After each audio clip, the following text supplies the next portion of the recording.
नमस्कार दोस्तों। आज के लेक्चर में हम फिनोटाइपिक रेशो और जीनोटाइपिक रेशो ये दो कंसेप्ट स्टडी करने वाले हैं with respect to monohybrid cross. अभी हम पहले तो ये समझ लेते हैं, क्योंकि यहाँ पे F2 जनरेशन बोला गया है, तो F2 जनरेशन कैसे रेज होती है। हमने देखा कि प्योर लाइन प्लांट हम लेते हैं, उसको हम पेरेंट जनरेशन बोलते हैं। प्योर लाइन प्लांट में क्रॉसिंग करने के बाद जो जनरेशन मिलती है हमको, वो हो गई हमारी F1 जनरेशन। F1 जनरेशन में हम उसको इंटरक्रॉस करने के बाद आगे वाली जो जनरेशन मिलती है, उस जनरेशन को हम बोलते हैं F2 जनरेशन। तो ये जो दोनों टर्म्स है, ये जब हम डिस्कस कर रहे हैं या स्टडी करेंगे, तो आपको एक बात ध्यान में रखनी है कि ये टर्म्स F2 जनरेशन को लेकर है। F2 जनरेशन में रेशो कैसा आता है, F2 जनरेशन तो क्लियर हो गई कैसे आती है। तो मोनोहाइब्रिड क्रॉस में हम सिंगल कैरेक्टर कंसिडर करते हैं। यहां पे सिंगल कैरेक्टर कंसिडर किया है हमने, डॉर्फ और टॉल।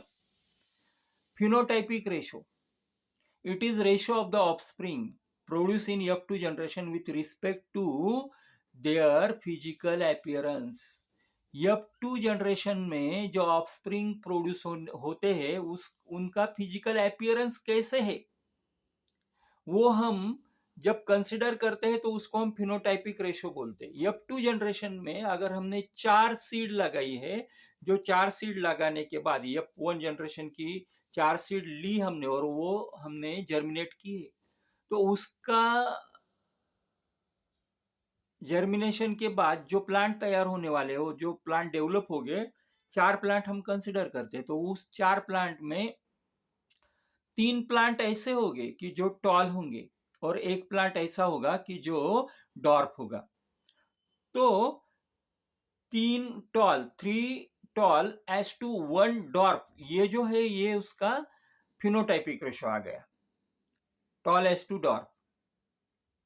अभी जीनोटाइपिक रेशो क्या है, तो हम देखेंगे फिनोटाइपिक रेशो में हमने किसको कंसिडर किया है, फिजिकल अपीयरेंस को। जीनोटाइपिक रेशो में हम किसको कंसिडर करेंगे, तो जेनेटिक मेकअप को कंसिडर करेंगे। इसलिए डेफिनेशन बहुत ही इजी है, it is the ratio of the offspring produce in F2 generation with respect to their genetic material, genetic makeup, sorry, not genetic material, genetic makeup. It is the ratio of the offspring produced in F2 generation with respect to their genetic makeup. अगर हमने F2 generation में 4 plant race किए हैं, 4 plant F2 generation के तैयार किए हैं, offsprings तैयार किए हैं, तो उसमें हमको मालूम है 3 तो टॉल रहेंगे और एक तो डॉर्फ रहेगा। ये तो उसका फिजिकल अपीयरेंस हो गया। लेकिन जेनेटिक मेकअप या जेनेटिक कॉन्स्टिट्यूशन के लेवल पे अगर हम देखते हैं, तो हमको प्रोबेबिलिटी क्या मिलती है कि वो जो पहले जो 3 टॉल आते हैं, उसमें प्योर टॉल नहीं है तीनों भी। तो एक जो है, एक जो है वो एक प्योर टॉल होगा, यानी उसका जेनेटिक मेकअप में हमको डोमिनेंट और डोमिनेंट, एलिक पेयर में डोमिनेंट डोमिनेंट यही जीन्स हमको देखने को मिलेंगे। इसलिए एक जो प्लांट हो गया वो हो गया प्योर टॉल। उसमें 2 जो प्लांट हो गए, वो तो उसका फिजिकल अपीयरेंस टॉल ही दिखता है, लेकिन उसके जेनेटिक मेकअप में हमको एक टॉल और एक डॉर्फ, ऐसा उसका जेनेटिक कॉन्स्टिट्यूशन दिखेगा। उसकी एलिलिक पेयर ऐसी रहेगी, एक टॉल और दूसरा dwarf, capital T small T. तो अभी ये इसमें दोनों कैरेक्टर आ गए, तो इसलिए वो प्लांट हो गए हाइब्रिड। लेकिन टॉल टॉल ये जो कैरेक्टर है वो डोमिनेंट है, इसलिए उसको हम बोलेंगे हाइब्रिड टॉल। 2 प्लांट है हाइब्रिड टॉल, और एक जो लास्ट का प्लांट होगा वो उसमें तो टॉल कैरेक्टर ही नहीं होगा, उसका फिजिकल अपीयरेंस ही वो छोटा होगा, बुटका होगा।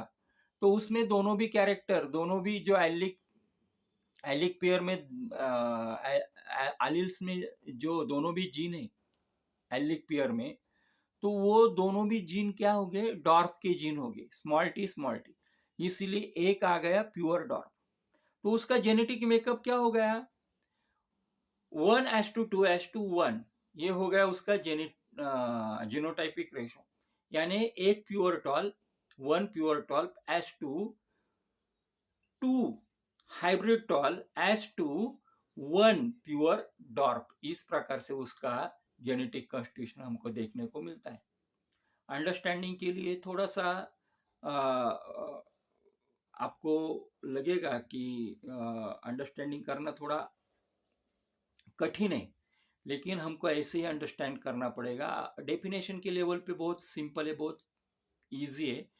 phenotypic ratio, it is the ratio of offspring produced in F1 generation with respect to their physical appearance, and genotypic ratio, it is the ratio of the offspring produced in F2 generation with respect to their genetic makeup.